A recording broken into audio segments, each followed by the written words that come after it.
Hello, sir! So, hanggang ngayon, hindi ko matago yung kilig ko, guys, because finally, na-advance ko na yung Christmas gift ni B sa akin. So, wala na siya nagawa, Luxers, as in, eto na, nakita na lang niya na andito na. Ang tagal ko siyang tinago, kaya lang pinilit-pilit niya ako kasi parang nakakutob siya na may something akong tinatago, guys. So, inilabas ko na. Well, actually, nahanap niya.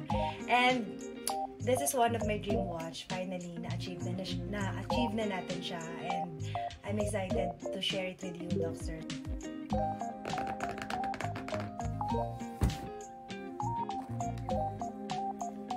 Oh my God.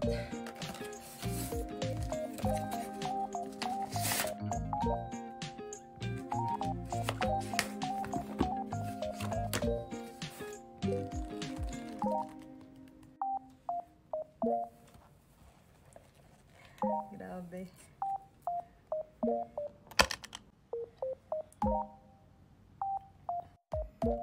Grabe to.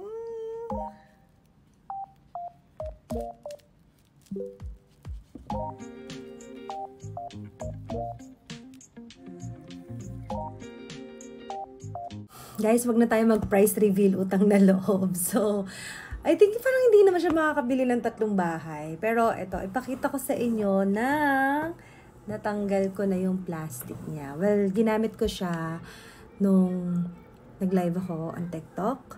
Ayan, yung super anniversary live sale natin. Ito siya, Luxers. Ang ganda niya. Wait lang, pakita ko. Here. Diba? So pretty, guys. Ang ganda. Ay, ito pala, hindi ko natanggal. Ayan, meron pa pala akong hindi na remove. Pero, ayan.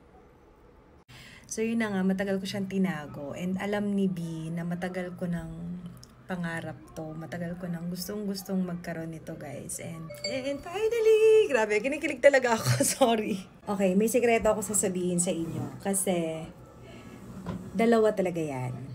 Okay, wait lang. Maglagay muna tayo ng ating ekran, sunscreen. Kasi nga, the moment na maghilamos na tayo ng face, wala na yung sunscreen dyan. Kaya, maglagay lang ulit tayo. Kasi nga, sabi ni Doc, dapat, kahit nasa bahay lang, naka-sunscreen. So, yan. O, di ba ang ganda? Nakaka-blur siya ng pores. So, ito na yung sikreto. Dalawa yun, Luxers. Pakita ko sa inyo yung isa.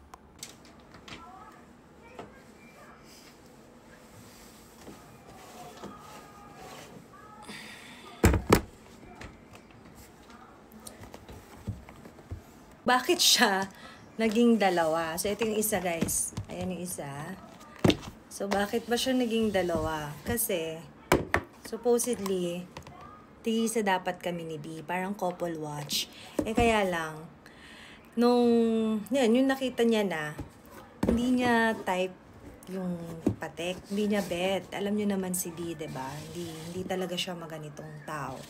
So, sabi niya, benta ko na lang daw tong isa. So, sinong interesado? Dadalhin ko siya sa shop, sa Lux Online store, sa Ayala Malls, Manila Bay.